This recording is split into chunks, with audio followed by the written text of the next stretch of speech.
manalangin. Sa ngalan ng Ama, ng Anak, ng Espiritu Santo. Amen. Magandang umaga sa inyo mga bata. Magandang umaga po.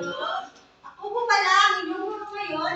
Pakibasa mga bata kung sino ang aking pangalan. Binibini Giselle Elisada.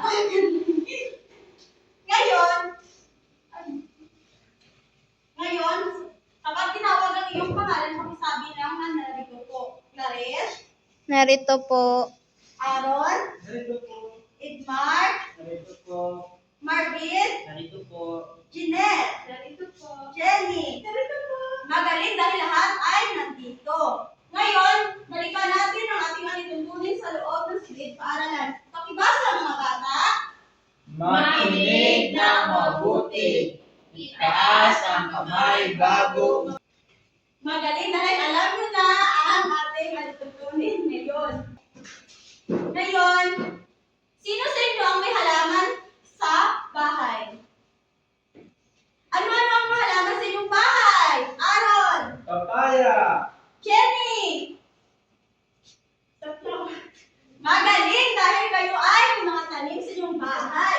Ngayon, alam niyo na ba kung ano ang ating tatalakayin ngayong araw? Hindi pa po. Una ay ating tatalakayin kung sino-sino ang mga tauhan ang nagtatagumpay sa paghalaman. Pangalawa, ang kanilang produkto. At ang ikatatlo naman ay ang kanilang katangian. Handa na ba kayo mga bata sa pakikinig? Opo! Okay, ngayon, ang ating tatalakayin, pakibasa mga bata. Mga taong kilala sa larangan ng pangangalaman. Handa na ba kayo sa pakikinig mga bata? Opo! Madali! Ngayon, may pakilala ako sa inyong mga nagtagumpay ng mga tao sa larangan at sa pagpapahalaman. Sila ay nagsisikap, nagtyaga at naging malikhain, kaya sila ay naging matagumpay. Ngayon, may papakita kong larawan sa inyo. Ang una ay si, kilala niyo ba kung sino ito? Hindi po. Siya ay si Patricio Bays. Kilala niyo ba ito kung saan siya matatagpuan? Hindi po. Ngayon, malalaman natin. Pakibasa mga bata kung ano kanyang background. Lugar. Alicia Isabela. Produkto. Pakuan. Hatiyo at papaya. Background. Siya ay kilala bilang isa sa mga matagumpay na magsasaka sa Isabela. Dahil sa kanyang sipag at tamang maraan ng pagtatanim, naging malawak ang kanyang taniman at naging pangunahing supplier siya ng mga prutas na ito sa iba't ibang bahagi ng bansa. Magaling dahil si Patricio Bays ay matatagpuan saan? Isabela. Ano ang kanyang produkto? Pakuan, Hatiyo at Papaya. Ano naman ang kanyang katangian? Masipag, masigasig at matamang teknolohiya ang sakahan. Magaling dahil alam niyo na kung sino si Patricio Bays. Pangalawa naman ay si Edith Takoy-Koy. Alam niyo ba kung saan siya matatagpuan? Hindi po. Ngayon, malalaman natin kung saan natin matatagpuan si Edith Takoy-Koy.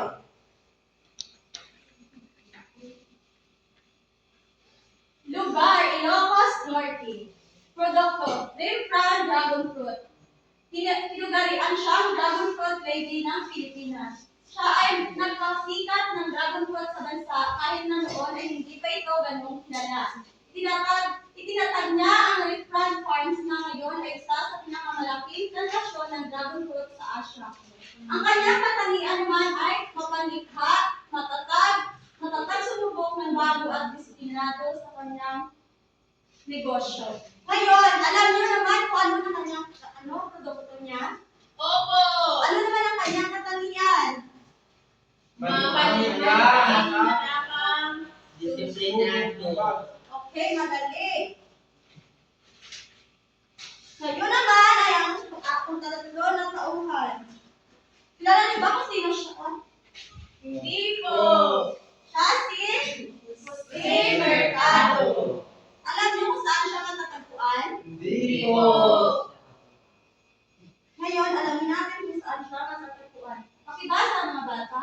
Lugar. Lugar. Lipa Batangas. Produkto, Merlo Agricultural Corporation, Coffee Beans. Background, siya ay kilala sa rap ng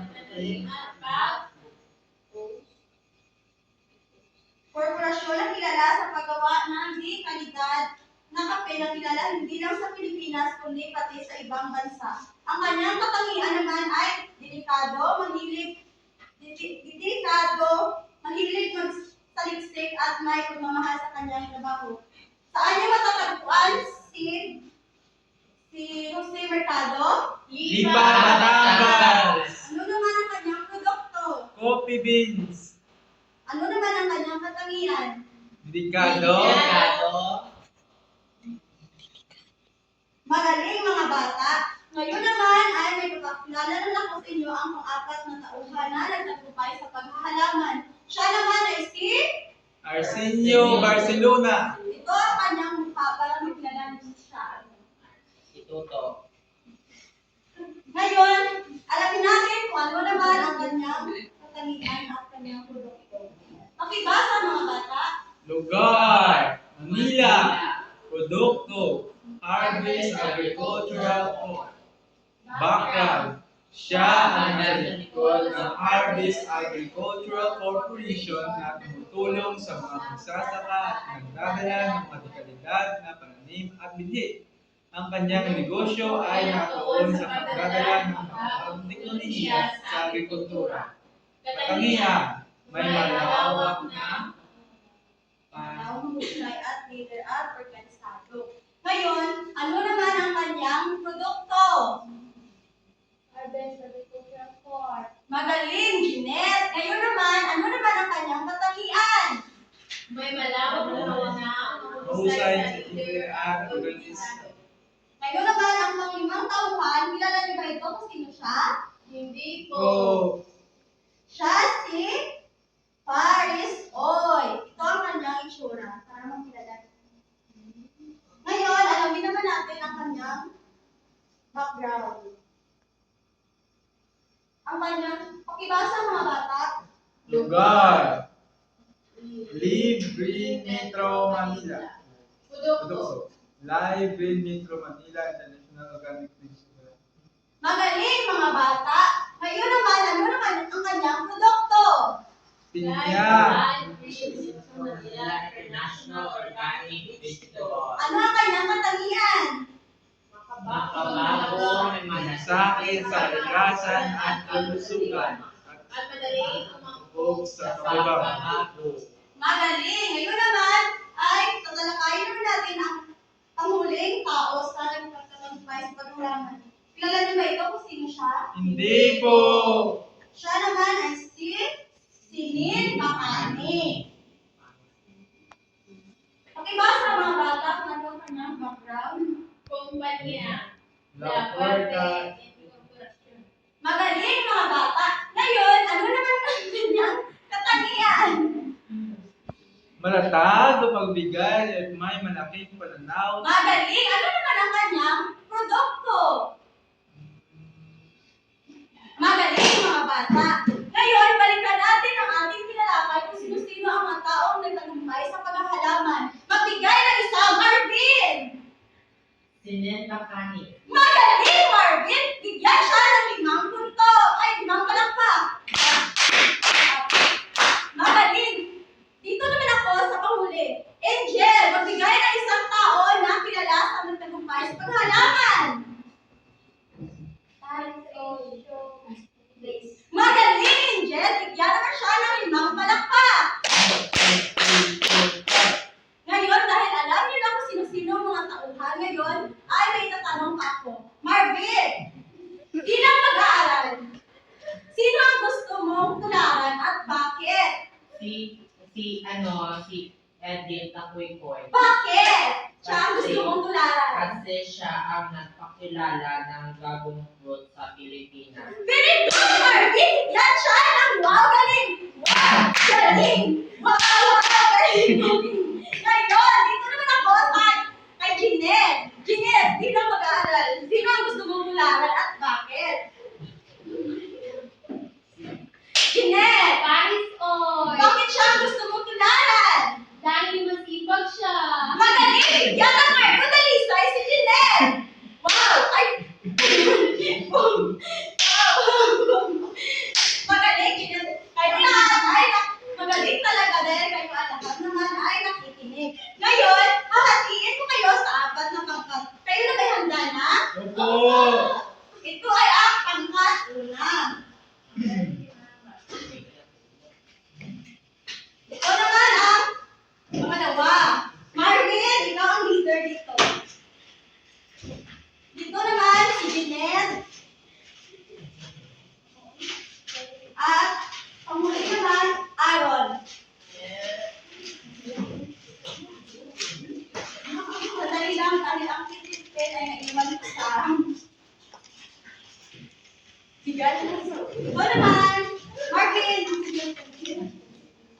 presenta ang dalawa.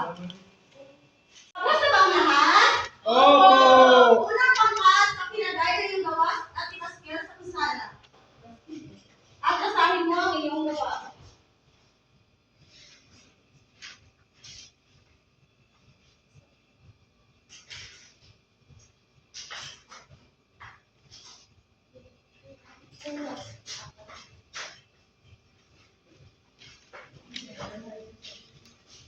Pakibasa, mahinay ang iyong gawa.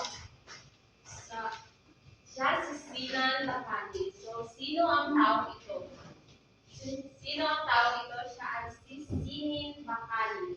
Ano ang kanyang pangunahing produkto? Linya at saging. Ano ang kanyang katangian?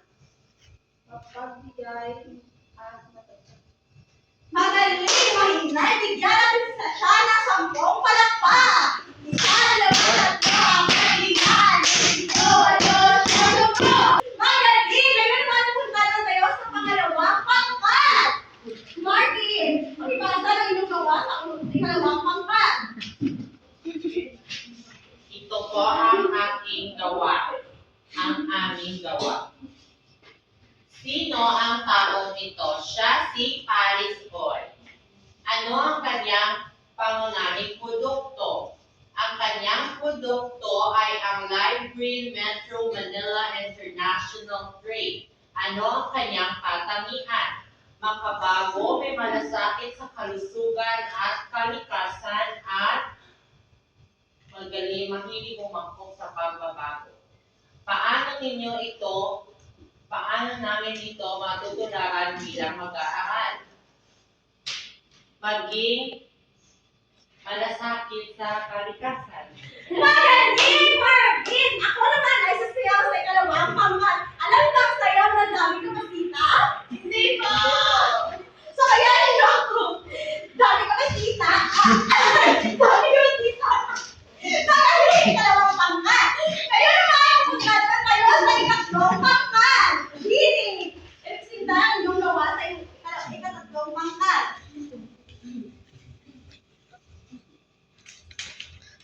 Ito naman ang gawa sa ikatlong pangkat.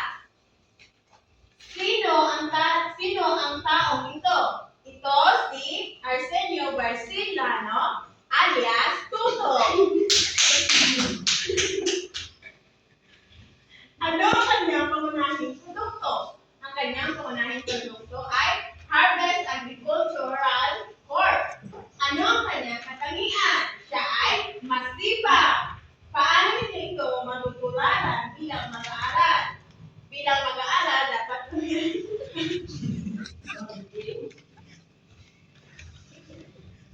Magaling, Gini! Ngayon, biglang na natin ay ikatatlong pangkat na. Wow, galing! Makisabay mga bata! Wow, galing! Wow, galing, galing! Wow, galing, galing! Kaya naman, pupunta naman tayo sa pang-apat na pangkat.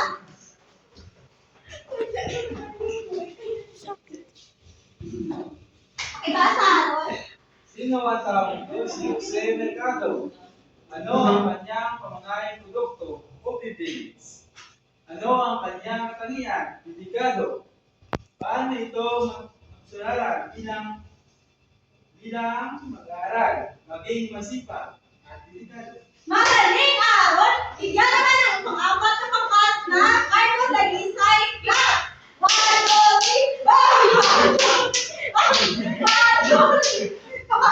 Ngayon, pakikuha ng inyong kalahating papel.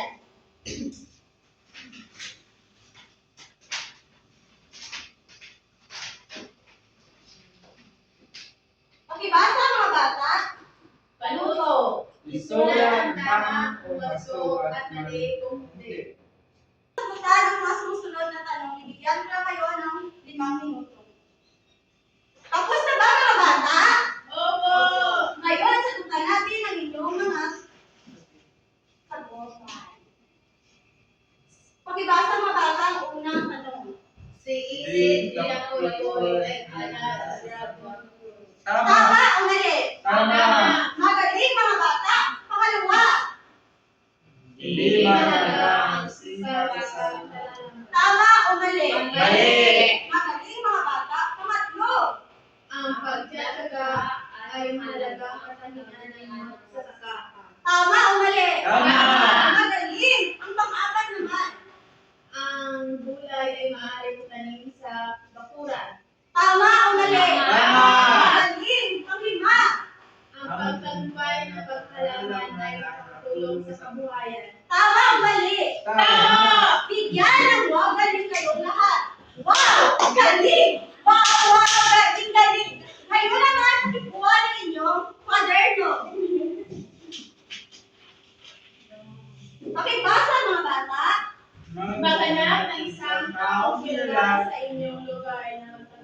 sa pagtatanim. Isulat ang kanyang pangalan at katangian. Magaling. Base sa ating tinalakay ngayong araw, ano ang inyong natutunan? Maging matino. Ano pa? Sipa. Magaling. Ay isa ditong binigay ko na halimbawa ay ang Masino.